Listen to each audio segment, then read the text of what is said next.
नमस्कार दोस्तों, कैसे हो आप सभी। आई होप कि आप अच्छे होंगे, आपकी पढ़ाई अच्छे से चल रही होगी। आज हम 12th के स्टूडेंट्स के लिए फिजिक्स से रिलेटेड वीडियो लेकर आए हैं। इस वीडियो में हम थर्ड चैप्टर विद्युत धारा से रिलेटेड एक और महत्वपूर्ण टॉपिक प्रतिरोधकता पर ताप का प्रभाव लेकर आए हैं। इस वीडियो में हम प्रतिरोधकता पर ताप के प्रभाव के बारे में डिटेल से अध्ययन करने वाले हैं। सबसे पहले हम देखेंगे कि धात्विक चालकों की प्रतिरोधकता पर ताप का क्या प्रभाव पड़ता है, उसके पश्चात मिश्र धातुओं की, और अंत में अर्धचालकों की प्रतिरोधकता पर ताप का क्या इफेक्ट पड़ता है। साथ में इन पर आधारित न्यूमेरिकल क्वेश्चन यहां पर देखेंगे और अंत में किसी चालक के प्रतिरोध पर ताप का क्या प्रभाव पड़ता है वो भी आज के इस वीडियो में देखेंगे, समझेंगे। विद्यार्थियों, यदि आप हमारे YouTube चैनल पर नए हैं तो चैनल को सब्सक्राइब कर लीजिए, साथ में बेल आइकन भी दबा दीजिए ताकि आपको आगे की वीडियोस की नोटिफिकेशन मिलती रहे। अब मैं इस वीडियो को स्टार्ट करता हूं। जो इस वीडियो में कुछ टर्म्स हैं, कुछ डेफिनेशन हैं, फॉर्मूले हैं, यूज में आएंगे, जो हमने इस चैप्टर में पहले पढ़ लिए हैं, लास्ट वीडियोज में हमने देख लिए हैं। उनको मैं एक बार आपको पुनः याद दिला देता हूं, थोड़ा सा रिवाइज करवा देता हूं। देखिए, हमने क्या क्या पढ़ा है। हमने ओम का नियम पढ़ा है। ओम के नियम में हमने देखा है कि किसी चालक तार के सिरों पर आरोपित विभवांतर, कि आपके पास में कोई चालक तार है, उसके सिरों पर आरोपित जो विभवांतर है वो उस चालक में से बहने वाली धारा के समानुपाती होता है। ये हमने देखा था। और यहां से जब प्रोपोर्शनल का साइन हटता है तो हमारे पास में एक कांस्टेंट आ जाता है जिसको हम रेजिस्टेंस कहते हैं। आर से रिप्रेजेंट करते हैं, वी बट्टे में आई के इक्वल होता है। आर बराबर क्या होता है, वी बट्टे में आई होता है। ओके, यदि हम वी और आई के बीच में ग्राफ खींचें, वी के और आई के बीच में यदि हम ग्राफ खींचें तो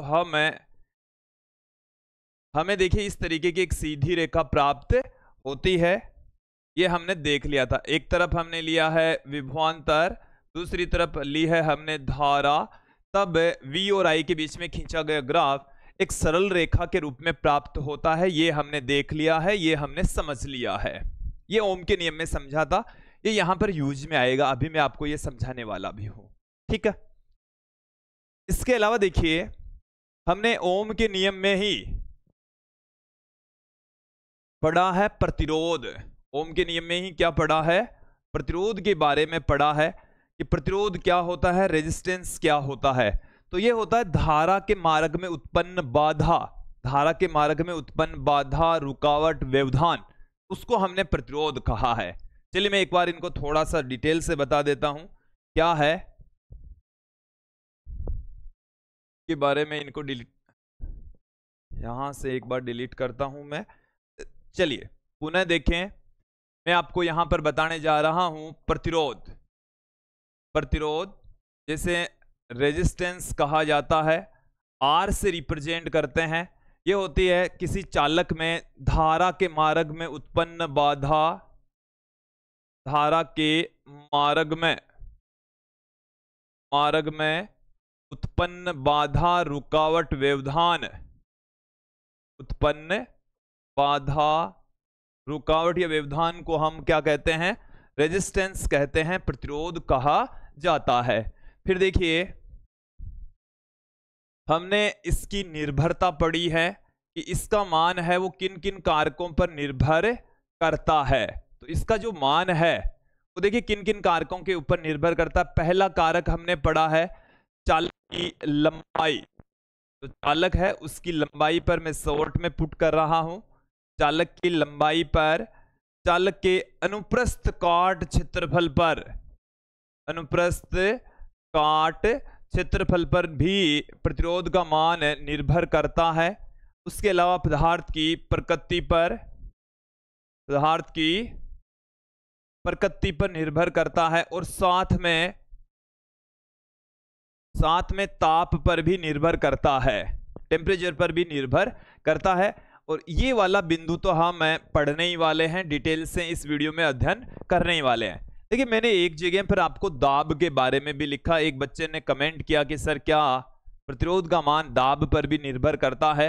तो देखिए बहुत कम दाब पर प्रतिरोध पर दाब का कोई इफेक्ट नहीं पड़ता, उससे कोई फर्क नहीं पड़ता। लेकिन दाब बहुत ज्यादा है, दाब बहुत ज्यादा है तो उस कंडीशन में बहुत सारी राशियां चेंज होती है। दाब यदि ज्यादा होगा तो वहां पर टेम्परेचर भी चेंज होगा, क्योंकि दाब बढ़ाने पर टेम्परेचर के ऊपर इफेक्ट पड़ता है, ताप पर इफेक्ट पड़ता है। तो दाब बढ़ाने से ताप बदलेगा, ताप बदलने से रेजिस्टेंस बदलेगा। आ गई बात समझ में? आप मोस्टली ज्यादातर किसी बुक्स में आपको दाब के बारे में नहीं मिलेगा कि भाई, क्योंकि दाब का जो प्रभाव है वो बहुत ज्यादा दाब के ऊपर प्रतिरोध पर इफेक्ट पड़ेगा। यदि दाब में परिवर्तन अल्प है तो प्रतिरोध पर प्रभाव नहीं पड़ेगा, और बहुत ज्यादा आप दाब बढ़ा रहे हैं तो भी प्रतिरोध पर अल्प असर पड़ता है, लेकिन पड़ता जरूर है, निर्भर जरूर करता है। ओके, तो बाह्य कारकों के ऊपर जरूर निर्भर करता है, तो इसको आप इग्नोर तो नहीं कर सकते, लेकिन होता बहुत कम प्रभाव है, नगण्य है। आप दाब भी यहां पर पुट कर सकते हैं, दाब का भी इसके ऊपर इफेक्ट पड़ता है, लेकिन बहुत कम पड़ता है। ओके, इसको आप क्लियर कर लीजिए, इस बिंदु को आप समझ लेंगे। ठीक है, यहां तक क्लियर हो जाना चाहिए। अब देखिए मैं आपको थोड़ा सा याद दिलाता हूं, यहां पर प्रतिरोध के प्रकार, प्रतिरोध कितने प्रकार के होते हैं, प्रतिरोध के प्रकार। तो देखिए विद्यार्थियों, प्रतिरोध है वो दो प्रकार का होता है। कितने प्रकार का होता है? दो प्रकार का होता है। कौन कौन से प्रकार हैं? दो प्रकार होंगे। कौन कौन से हैं? पहला जो प्रकार है वो है ओमीय प्रतिरोध।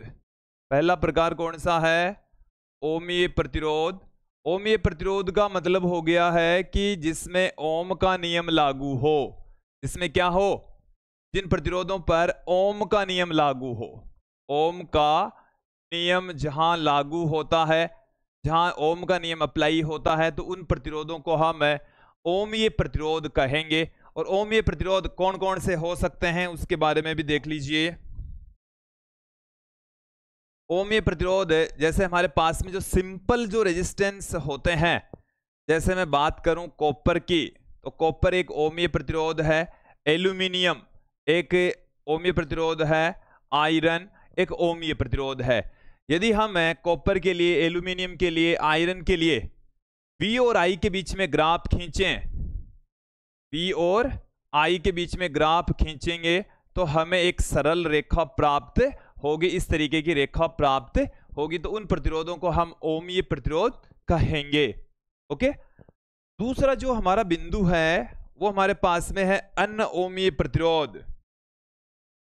अन्य ओमीय प्रतिरोध, तो देखिए नाम से ही स्पष्ट है कि ऐसा प्रतिरोध जिन पर मतलब ओम का नियम लागू नहीं होता है, तो उन प्रतिरोधों को हम अन्य ओमीय प्रतिरोध कहते हैं, अन्य ओमीय प्रतिरोध कहलाता है। तो ऐसे प्रतिरोध जिनमें ओम का नियम लागू नहीं हो,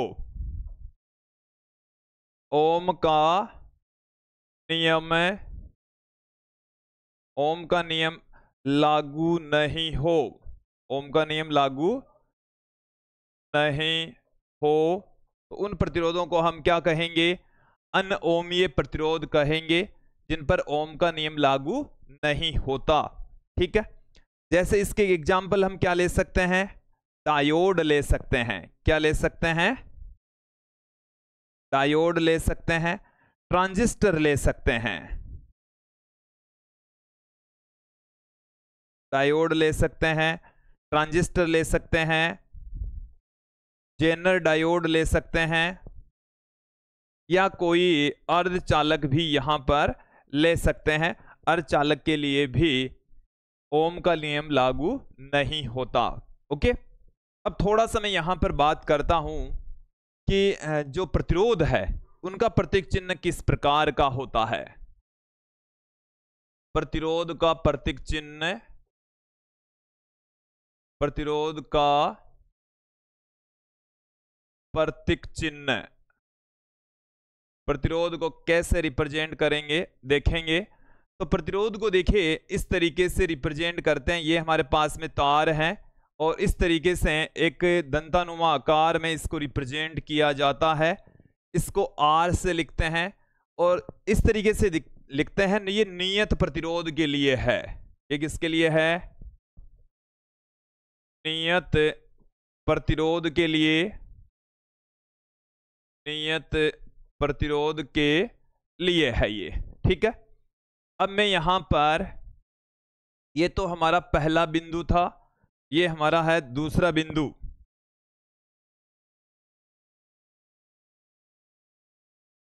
कि परिवर्ती प्रतिरोध को कैसे रिप्रेजेंट करेंगे, तो लिखने का दिखाने का तरीका तो सेम ही है। इसके ऊपर एक एरो का निशान आ जाएगा, इस तरीके से एक एरो का निशान जरूर दिखाते हैं। यह है परिवर्ती प्रतिरोध। परिवर्ती प्रतिरोध का प्रतीक चिन्ह प्रतिरोध के लिए, परिवर्ती प्रतिरोध के लिए इस तरीके का सिंबल हम यूज में लेते हैं, इस तरीके से इसको हम दिखाते हैं। ओके, अब देखिए जो प्रतिरोध का मान है वो नियत रहना चाहिए, कांस्टेंट रहना चाहिए, लेकिन कुछ परिस्थितियों में वो बदल जाता है, कुछ परिस्थितियों में वो चेंज हो जाता है। तो कौन कौन सी परिस्थितियों में चेंज हो जाता है उसके बारे में मैं थोड़ा सा आपको बता देता हूं। तो उच्च विभवांतर पर प्रतिरोध को प्रभावित करने वाले कारकों में से एक में कारक लिख रहा हूं, उच्च विभवांतर पर ओम का नियम लागू नहीं होता। उच्च विभवांतर पर, उच्च विभवांतर पर यदि आप हाई वोल्टेज लगा देंगे, वोल्टेज बढ़ाते ही चले जाएंगे, तो देखिए तापमान बढ़ जाएगा। थोड़ा सा मैं आपको क्लियर करता हूं। यहां पर कुछ चीजें हमारे पास में क्या है, इस तरीके का एक ग्राफ होता है, ऐसा एक ग्राफ होता है।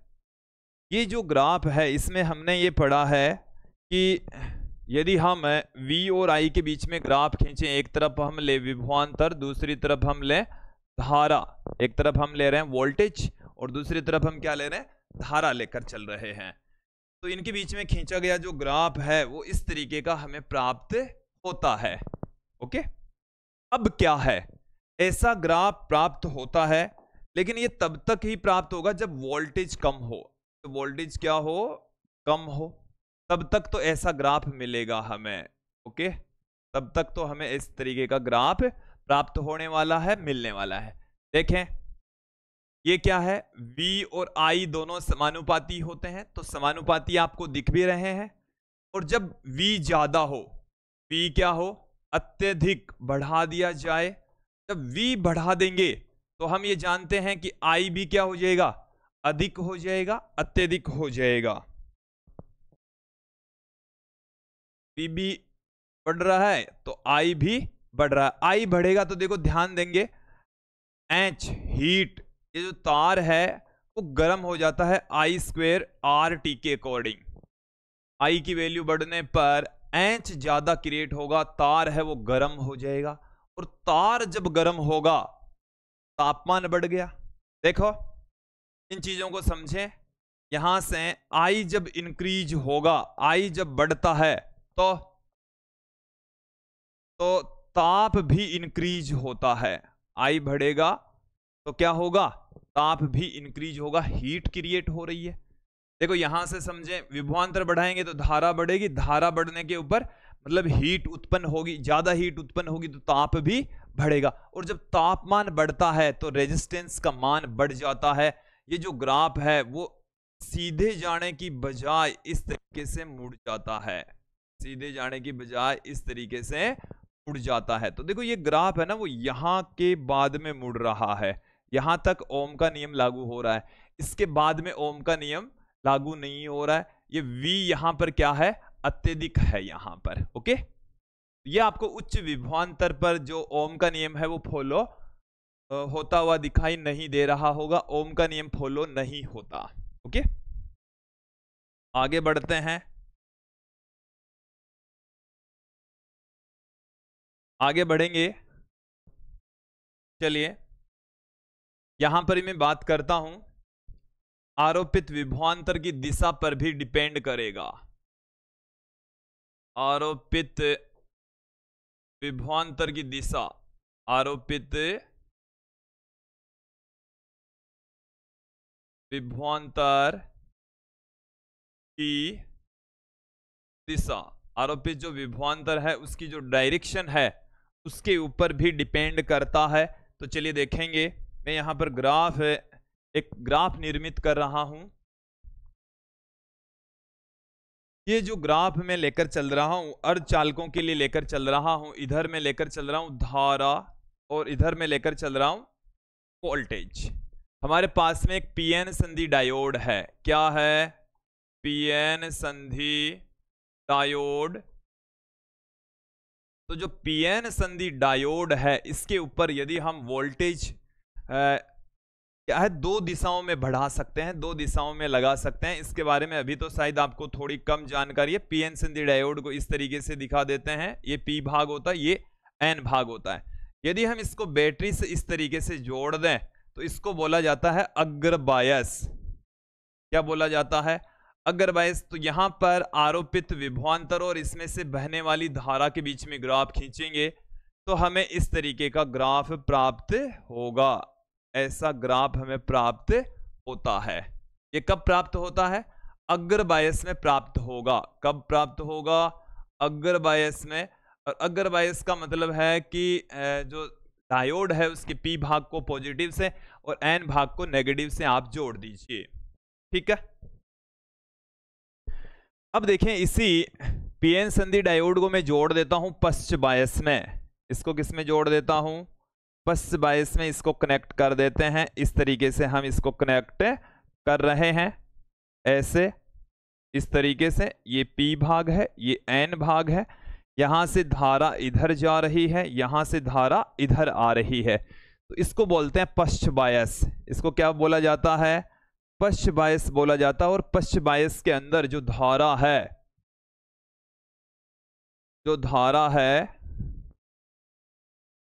वो इस तरीके से प्रवाहित होती है, इस तरीके से प्रवाहित होती है। पहले वोल्टेज, कम वोल्टेज के ऊपर धारा न के बराबर, एक स्थिति के बाद में जो धारा है वो तेजी से इंक्रीज होती है। तो देखिए, इस डायरेक्शन में प्रतिरोध अलग होगा और इस डायरेक्शन में से धारा आएगी तब उसका रेजिस्टेंस अलग होगा। जाते समय जो रेजिस्टेंस होता है किसी साधारण डायोड के लिए तो 50 से 100 ओम के बीच में होता है, और इधर से आएगा तब इसका जो रेजिस्टेंस वो काफी ज्यादा हो जाएगा, 10,000 ओम तक की कोटि का हो सकता है, उससे ज्यादा भी हो सकता है। तो आप आरोपित विभवांतर की डायरेक्शन चेंज कर देंगे तो रेजिस्टेंस भी चेंज हो जाएगा। और यहां पर आप देख रहे हैं V और I के बीच में खींचा गया ग्राफ है वो सरल रेखा के रूप में प्राप्त नहीं होता। तो जो पीएन संधि डायोड होता है वो एक अनओमीय युक्ति होती है, अनओमीय प्रतिरोध को फॉलो करता है। ओके, आगे बढ़ते हैं। यहां पर अब मैं बात करने वाला हूं प्रतिरोधकता पर। अपना जो मूल टॉपिक है उस पर हम लौट आते हैं। प्रतिरोधकता पर ताप का क्या इफेक्ट पड़ता है? चलिए देखें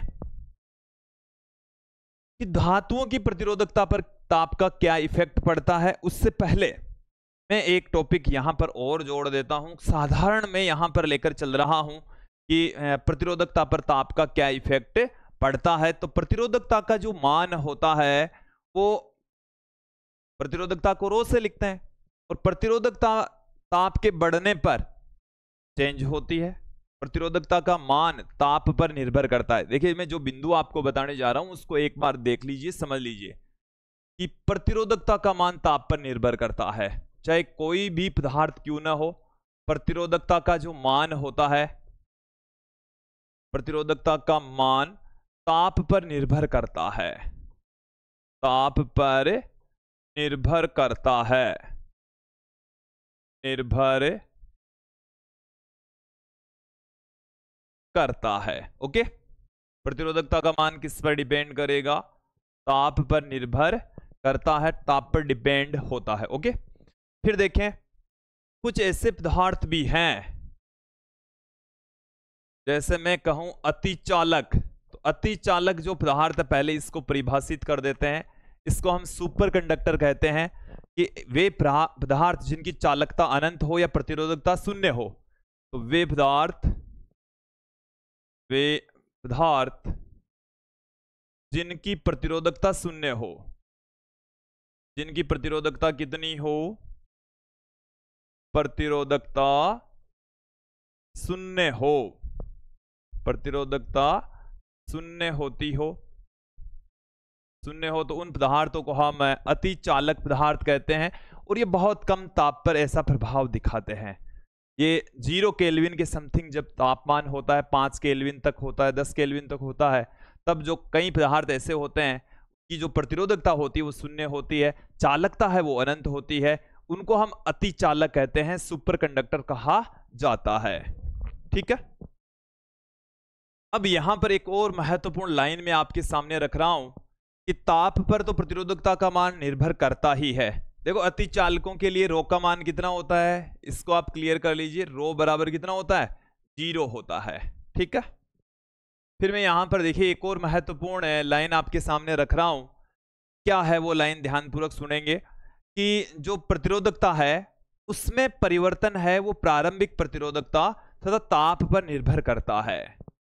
महत्वपूर्ण लाइन पुट कर रहा हूं मैं आपके सामने, प्रतिरोधकता में परिवर्तन, प्रतिरोधकता में परिवर्तन, प्रतिरोधकता में परिवर्तन, इसको मैं डेल्टा रो से लिखूंगा, डेल्टा रो प्रारंभिक प्रतिरोधकता, प्रारंभिक प्रतिरोधकता, प्रारंभिक प्रतिरोधकता को मैं रो नोट से पुट करने वाला हूं, यहां पर रो 0 से लिखने वाला हूं। प्रारंभिक प्रतिरोधकता वह ताप में परिवर्तन पर निर्भर करता है, ताप में परिवर्तन के समानुपाती ही होता है। चलिए ताप में परिवर्तन को डेल्टा टी से लिख दें, इस पर निर्भर करता है, ताप में परिवर्तन पर के समानुपाती होता है, के समानुपाती होता है, समानुपाती होता है इसका मान। ठीक है, चलिए यहां पर जो लाइन मैंने लिखी है इसी को मैं मैथमेटिकली आपके सामने रख देता हूं। ये जो डेल्टा रो है ये समानुपाती होता है रो नॉट के, किसके समानुपाती होगा, प्रारंभिक प्रतिरोधकता को लिख रहा हूं मैं रो 0 से, और ताप में परिवर्तन को मैं लिख रहा हूं डेल्टा टी से। किससे लिखा जा रहा है, डेल्टा टी से। इसे मैं दे देता हूं समीकरण 1, इसे दे देता हूं समीकरण 2, और दोनों को कंबाइन करके यदि हम लिख दें समीकरण 1 प्लस 2 से, या दोनों समीकरण 1 और 2 से, प्लस नहीं करना विद्यार्थियों, 1 और 2 से, तो डेल्टा रो है ये समानुपाती हो जाएगा रो नॉट डेल्टा टी, और यहां से जब हम प्रोपोर्शनल का साइन हटाएंगे तो हमारे पास में यहां पर एक कांस्टेंट आ जाएगा, उस कांस्टेंट को हम अल्फा से लिख रहे हैं, किससे पुट कर रहे हैं, अल्फा से लिखा जा रहा है, फिर अल्फा से लिख रहे हैं, ये रो 0 डेल्टा टी तो यहां पर है ही। ओके, इस डेल्टा रो को भी आप एक बार देख लें, समझ लें। डेल्टा रो का मतलब है प्रतिरोधकता में परिवर्तन, और उसको हम पुट करेंगे यहां पर रो माइनस रो नोट से, इसको लिखेंगे रो माइनस रो नोट से, इसको पुट करेंगे। इसे आप एक बार समझ लीजिए, रो नोट है प्रारंभिक प्रतिरोधकता, प्रारंभिक प्रतिरोधकता है ये। ओके, क्या है, प्रारंभिक प्रतिरोधकता, रो है टी ताप पर, कितना बढ़ा दे ताप,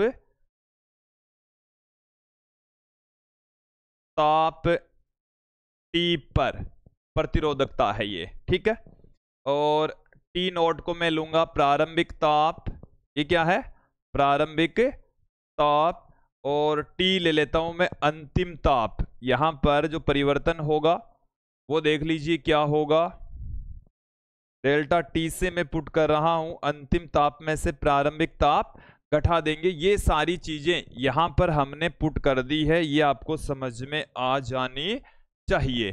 ठीक है, ये इतना समझ में आ गया होगा। अब देखिए डेल्टा रो की जगह मैं क्या लिख सकता हूं, डेल्टा रो की जगह में rho minus rho naught put कर दूंगा, बराबर अपने पास में है alpha rho naught delta T, और इस रो जीरो को बराबर के दूसरी तरफ ले जाते हैं, बराबर के दूसरी तरफ ले जाएंगे तो रो जीरो या rho not alpha rho zero delta T, और यहां से हम इस रो को कॉमन ले लेते हैं, रो जीरो को, तो 1 plus alpha delta T, alpha delta T, ये हमारे पास में एक रिलेशन आ गया है प्रतिरोधकता के लिए। ये सभी पदार्थों के लिए लागू होता है। रो बराबर rho zero 1 plus alpha delta T, rho बराबर rho zero 1 plus alpha delta T. देखिए यहां से मैं अल्फा के बारे में आपको सारी जानकारी देने वाला हूं, क्या है, किस तरीके से इसकी वैल्यू डिपेंड करती है। यहां से अल्फा बराबर हम क्या लिख सकते हैं, अल्फा बराबर हम लिख देंगे रो माइनस रो जीरो बट्टे में अल्फा, तो यहां आ ही गया रो जीरो डेल्टा टी लिख सकते हैं।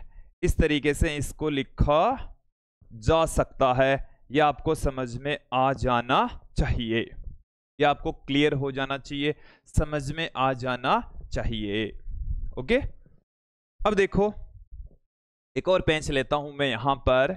हमारे पास में अभी अभी जो मैंने यहां पर लिखा है कि ये जो डेल्टा रो है, ये अपने पास में रो जीरो, ऐसा एक फॉर्मूला आया है, ठीक है। तो यहां से अल्फा बराबर हम क्या लिख सकते हैं, डेल्टा रो बटेवा, डेल्टा रो बटेवा रो जीरो डेल्टा टी, इस तरीके से लिख सकते हैं।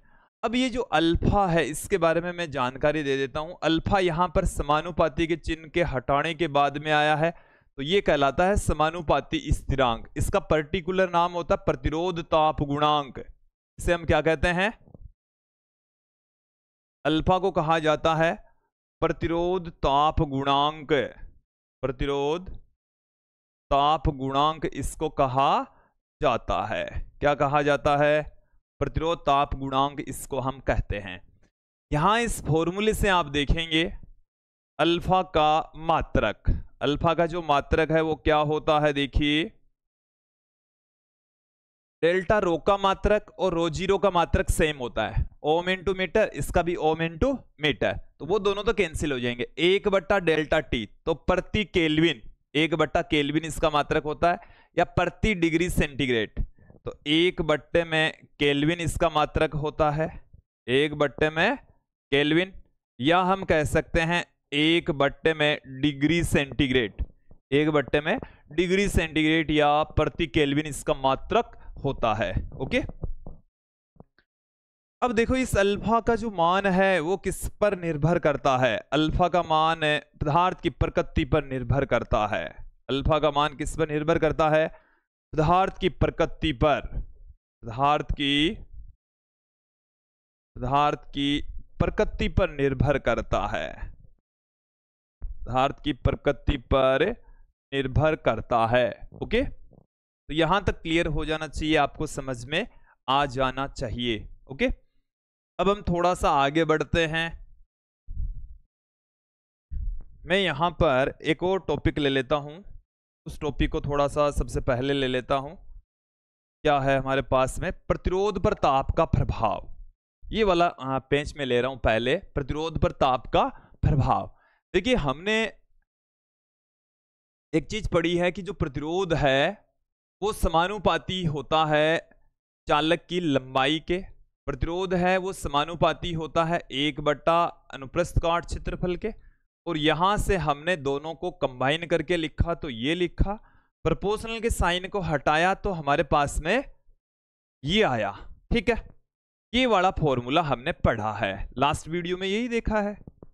ओके, अब देखो यहां पर एक चीज समझ लें कि यदि चालक की लंबाई और अनुप्रस्थ काट क्षेत्रफल में ताप बढ़ाने पर, ताप में यदि कोई परिवर्तन करते हैं तो L और M के अंदर ज्यादा फर्क नहीं पड़ेगा, L/M में परिवर्तन नहीं होता। इस लाइन को इंपॉर्टेंट समझे, ताप में परिवर्तन से, ताप में परिवर्तन से, ताप में यदि आप परिवर्तन करोगे तो L/A लगभग नियत रहता है, L/A क्या रहता है, लगभग नियत रहता है, इसके मान में कोई फर्क नहीं पड़ता। लगभग नियत बना रहता है, इसको आप समझें।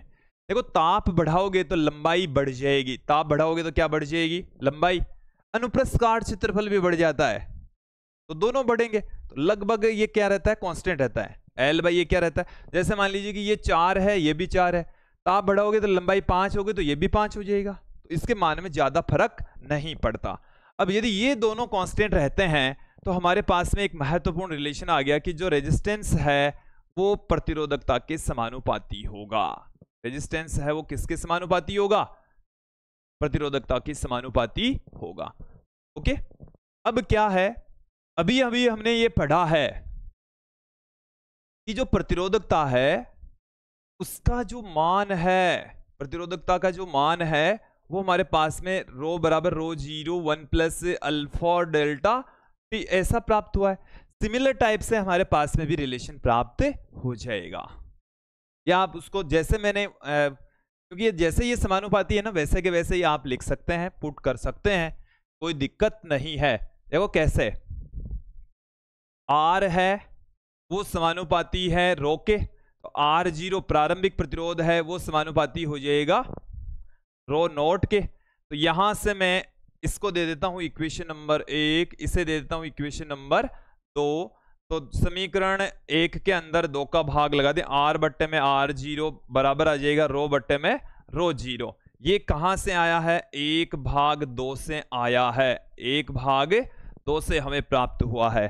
अब इनकी वैल्यू रख देते हैं, रो की वैल्यू हमारे पास में है rho zero 1 plus alpha delta T, rho zero से रो जीरो कैंसिल हो जाएगा, आर बराबर हमारे पास में क्या आ जाएगा, आर बराबर R zero 1 plus alpha delta T, alpha delta T ये हमें प्राप्त हो चुका है, ये हमें प्राप्त हो गया है। आर बराबर R zero 1 plus delta 1 plus alpha delta T. तो प्रतिरोध का जो मान है वो भी सिमिलर टाइप से रेजिस्टेंस के जैसे, जैसे रेजिस्टेंस है जैसे ही रेजिस्टिविटी है, सेम ही मान प्राप्त होता है। अल्फा का जो फॉर्मूला है यहां से अपने पास में क्या आ जाएगा, अल्फा बराबर देखो आर माइनस आर जीरो, या आप क्या कर लीजिए इसको मल्टीप्लाई करके उधर ले जाओ, तो आर माइनस आर जीरो बट्टे में आर जीरो डेल्टा टी, ये वाला रिलेशन आ जाएगा। चलिए मैं हट जाता हूं, आपको दिख जाना चाहिए, मैंने ये रेजिस्टिविटी के लिए भी लिखा है, ये वाला फॉर्मूला मैंने किसके लिए लिखा है, रेजिस्टिविटी के लिए भी लिखा है, आर माइनस आर जीरो बट्टे में आर जीरो डेल्टा टी। वहां पर रेजिस्टिविटी में क्या था, रो माइनस रो जीरो बट्टे में रो जीरो डेल्टा टी, यही फर्क है, ज्यादा फर्क नहीं है।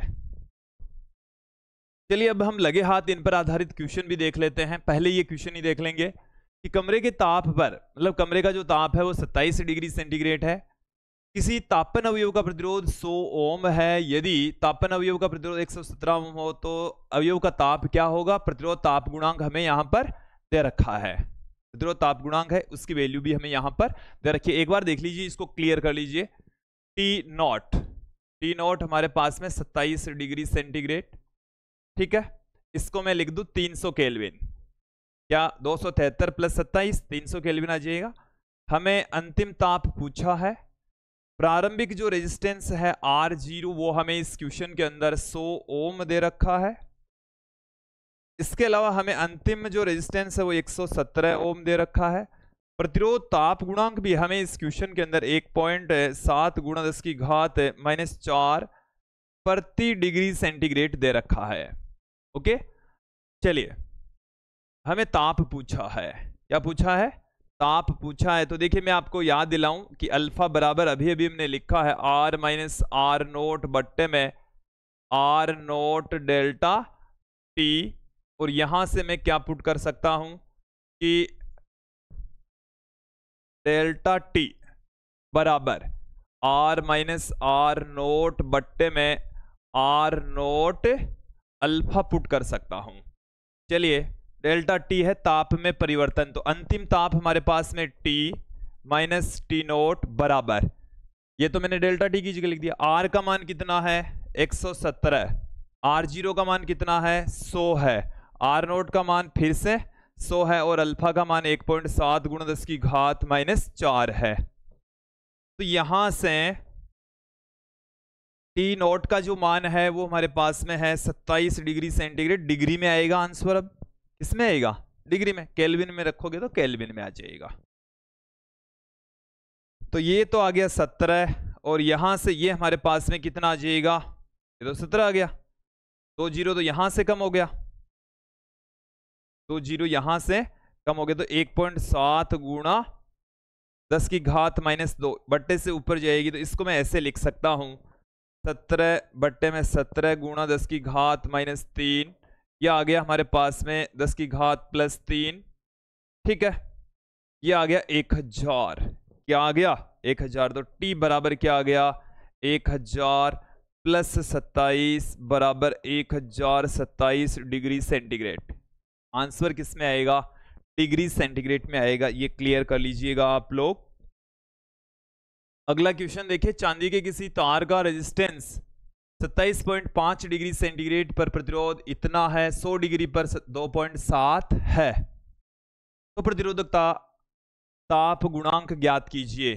जो क्वेश्चन है इसके अंदर प्रारंभिक जो तापमान है वो हमें दे रखा है 27.5 डिग्री सेंटीग्रेड। फिर जो रेजिस्टेंस है, अंतिम जो तापमान है वो हमें दे रखा है यहां पर 100 डिग्री सेंटीग्रेड। कितना दे रखा है, 100 डिग्री सेंटीग्रेड। प्रारंभिक जो रेजिस्टेंस है वो हमें कितना दे रखा है, 2.1 ओम। अंतिम जो रेजिस्टेंस है वो हमें दे रखा है 2.7 ओम। हमें अल्फा की वैल्यू पूछी है, सीधा सा क्वेश्चन है। ये हमारे पास में अल्फा है R - R नोट बट्टे में R नोट डेल्टा। ये फॉर्मूला हमने आपको बता दिया है, पहले वाले क्वेश्चन में भी इसी फॉर्मूले को हमने यूज में लिया है। चलिए वैल्यू रख दीजिए, तो R की वैल्यू है 2.1। सॉरी, ये ऐसा कैसा हो गया,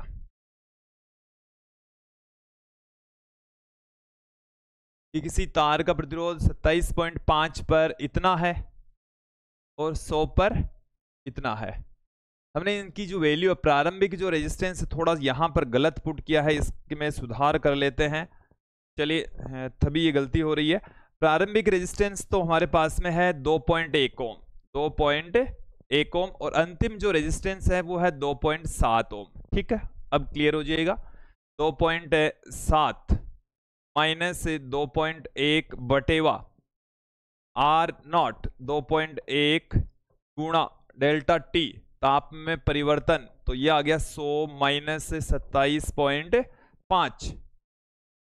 केवल कैलकुलेशन बाकी है, केवल क्या बाकी है, कैलकुलेशन। तो 0.6 बट्टे में 2.1 गुणा ये 28 निकाल दीजिए एक बार, तो 72.5 आ जाएगा। कितना आ जाएगा, 72.5। तो ये आ गया 6 बट्टे में 21 गुणा 72.5।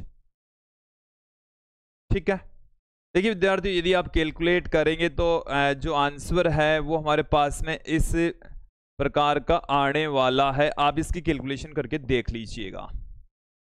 यहां तक आपको क्लियर हो जाना चाहिए, समझ में आ जाना चाहिए। अब वापस चलते हैं अपने प्रारंभिक बिंदु की ओर, कि धातुओं की प्रतिरोधकता के ऊपर ताप का क्या इफेक्ट पड़ता है। विद्यार्थियों, मैं आपको थोड़ा सा हमारी ये जो एप्लीकेशन है उसके बारे में यहां पर क्लियर कर दूं, कि एक एप्लीकेशन हमारी आपको गूगल प्ले स्टोर पर मिल जाएगी, नाम है BCS अकेडमी। देखिए, ये बोर्ड के स्टूडेंट्स के लिए अति महत्वपूर्ण है। क्यों महत्वपूर्ण है, क्योंकि इस एप्लीकेशन के ऊपर आपको दो चीजें यहां पर मिलने वाली है, हैंड रिटन नोट्स। और हैंड रिटन नोट्स हैं, उसकी आप क्वालिटी देख सकते हैं, चेक कर सकते हैं। कई नोट्स हैं वो पहले पुराने कोर्सेज के मार्केट में आपको अवेलेबल हैं। नए हैंड रिटन नोट्स आपको अपनी एप्लीकेशन के ऊपर अब अवेलेबल है। पुराने नोट्स में आप बहुत सारे टॉपिक हट चुके हैं, अब हमने नए सिरे से उनको तैयार किया है, जिसमें कुछ न्यूमेरिकल क्वेश्चंस भी ऐड किए हैं। तो आपको हैंड रिटन नोट्स यहाँ पर मिलने वाले हैं, साथ में वीडियोज के कोर्स भी आपको यहाँ पर मिलने वाले हैं। ठीक है, और बहुत ही कम प्राइस में मिलने वाले हैं। 9th 10th 11th 12th NEET IIT ये आप यदि कोई competition RUHS, RPSC first grade, second grade या कोई लैब असिस्टेंट जैसी एग्जाम की तैयारी करते हैं तो उनका सारा मैटर आपको यहाँ पर मिलने वाला है। तो आप ये जैसे मैं पढ़ा रहा हूँ लैंग्वेज पूरी पुट नहीं करवा रहा, तो आप यहाँ से लैंग्वेज के लिए हेल्प ले सकते हैं, नोट्स के लिए हेल्प ले सकते हैं। ओके, चलिए अपने टॉपिक की ओर बढ़ते हैं। अपना टॉपिक है धातुओं की प्रतिरोधकता पर ताप का प्रभाव। धातुओं की प्रतिरोधकता पर ताप का क्या इफेक्ट पड़ता है, चलिए देखिए। हम प्रतिरोधकता का फॉर्मूला पहले ही पढ़ चुके हैं, क्या पढ़ चुके हैं? धातुओं की प्रतिरोधकता रो बराबर m/n e². ये हमने लास्ट वीडियो में पढ़ा। देखो मैं आपको याद दिलाता हूं, ये जो m है वो है मास ऑफ इलेक्ट्रॉन, ये जो n है इसको हम कह रहे हैं इलेक्ट्रॉन डेंसिटी कहा हमने। E है वो है चार्ज ऑफ इलेक्ट्रॉन, और ये जो टो है इसको हम कहते हैं रिलैक्सेशन टाइम इसको कहा जा रहा है। ओके, अब देखो भाई, तापमान बढ़ाने पर ताप को क्या करें? ताप बढ़ाने पर क्या होगा? ताप बढ़ाने पर या ताप में परिवर्तन करने पर M, N और E अपरिवर्तित रहते हैं। ये क्या रहेंगे? अपरिवर्तित। इनके ऊपर कोई इफेक्ट नहीं पड़ने वाला, इनके ऊपर कोई इफेक्ट नहीं पड़ेगा। तो इस टॉप पर इफेक्ट पड़ेगा तो है विश्रांति काल, समय, और समय बराबर हो जाएगा माध्य मुक्त पथ। माध्य मुक्त पथ को हम लिख रहे हैं लैम्बडा से। किससे पुट कर रहे हैं? लैम्बडा से लिखा जा रहा है माध्य मुक्त पथ बट्टे में माध्य चाल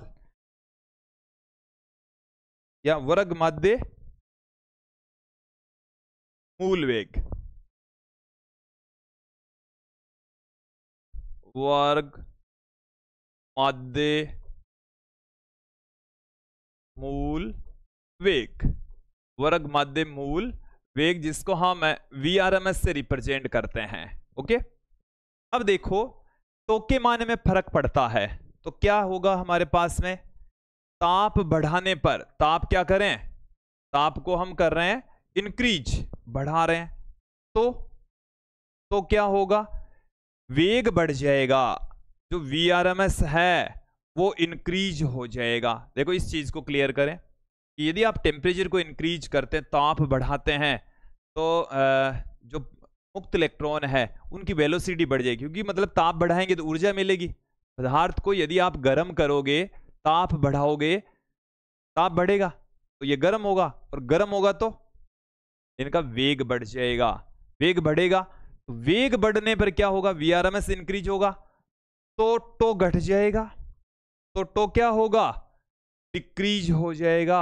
देखो यहां से क्लियर करें कि ताप बढ़ेगा तो VRMS बढ़ेगा, VRMS बढ़ेगा तो टो घटेगा, और टो घटेगा तो क्या होगा? यहां से आप ध्यान दें, तो यदि यहां पर घटता है तो यहां पर क्या होता है? घटता है, तो ये जो रो है वो क्या होगा? इंक्रीज होगा, तो रो है ना वो इंक्रीज होगा। ये वाली लाइन आपको समझ में आ जानी चाहिए।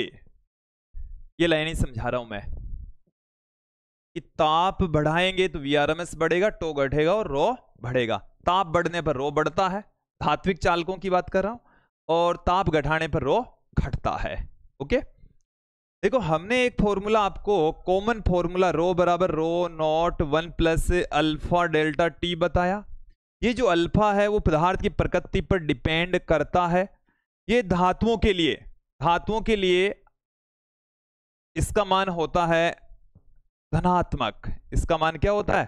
धातुओं के लिए अल्फा क्या होता है?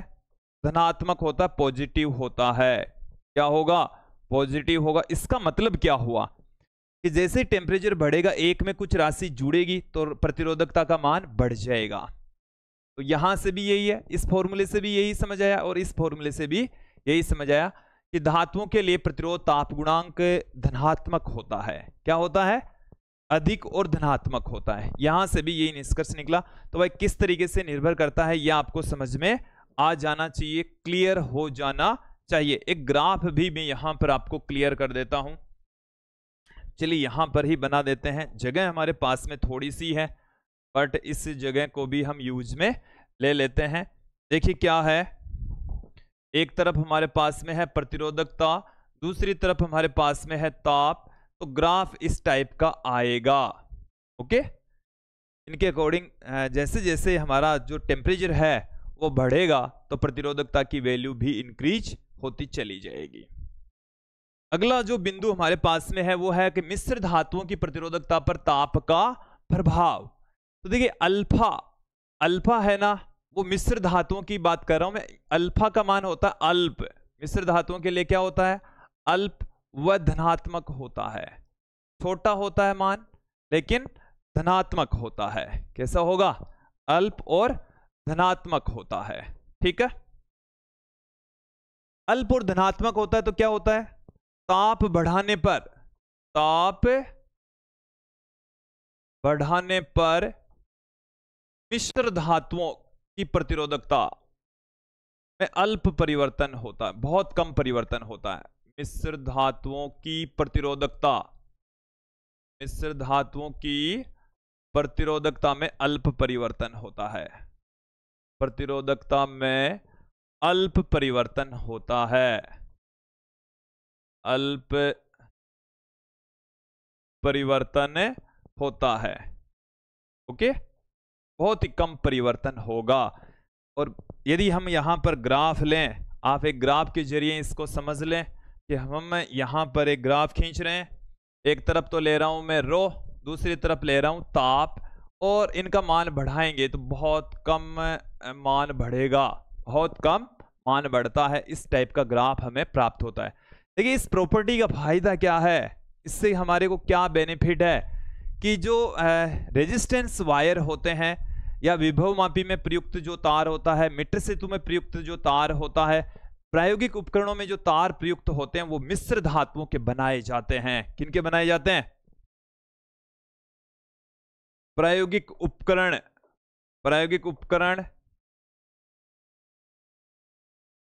उपकरण जैसे हम ले लेते हैं मीटर सेतु। क्या ले लीजिए? मीटर सेतु, ये आपके प्रैक्टिकल में है। विभव मापी, ये भी आपके प्रैक्टिकल में है। विभव मापी और भी बहुत सारी जो रेजिस्टेंस वायर हैं, प्रतिरोध तार, प्रतिरोध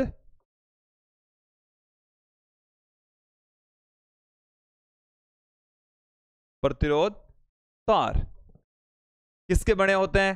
मिश्र धातुओं के बने होते हैं।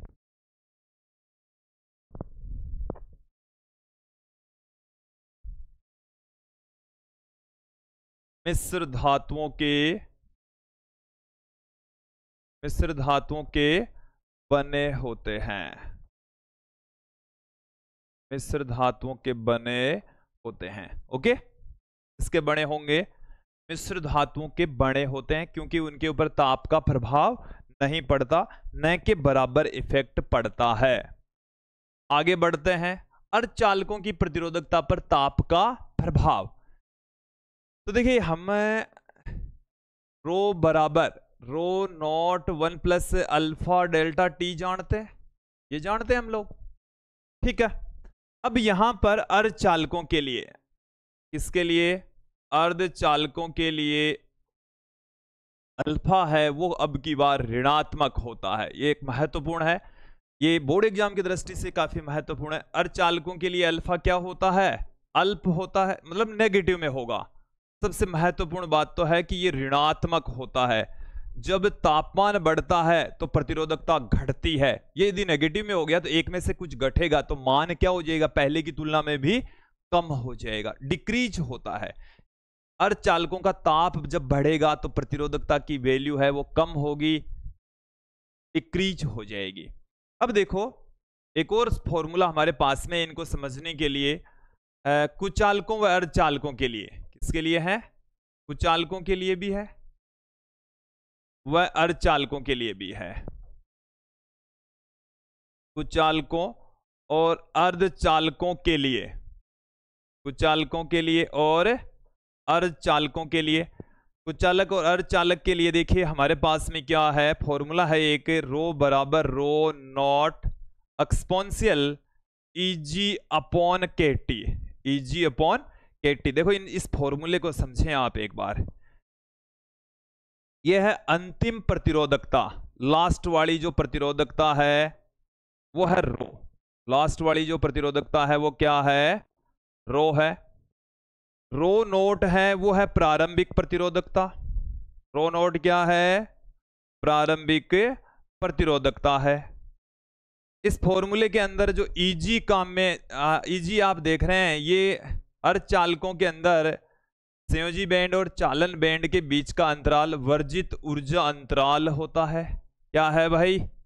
वर्जित ऊर्जा अंतराल। ठीक है। के है, इसको हम बोलते हैं वोल्ट्समान नियतांक। के को क्या कहते हैं भाई? वोल्ट्समान नियतांक इसको कहा जाता है। फिर देखें जो T है वो ताप है।